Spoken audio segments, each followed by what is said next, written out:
Znaš kako, ja mislim poštujem crkvu, ali popove ne volim. Isto duže popove. To je sveta tajna sveštenstva.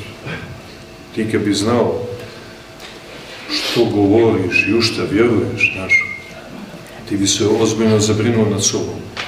Ali ono što je najvažnije da znaš, da se blagodat sa takvom vjerom, ako si kršten, neće odazvati. Razumijete? Nema pokreta blagodata. Ili ignorantan odnos prema liturgiji. Uopšte, prema učenju crkve. Pa ja to gledam, znate ono kad kaže, ja to gledam ovako. Ili ja mislim ovako.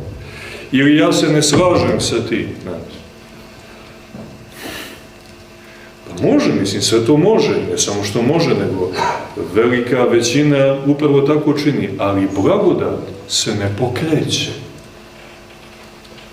I onda mora po 3 pakle cigara, po 2 litra alkohola, u gramima, u tabletama, razumijete?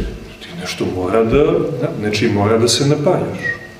Jer blagodat te neće napajati. Tražiš neke instant duhovne dopinge.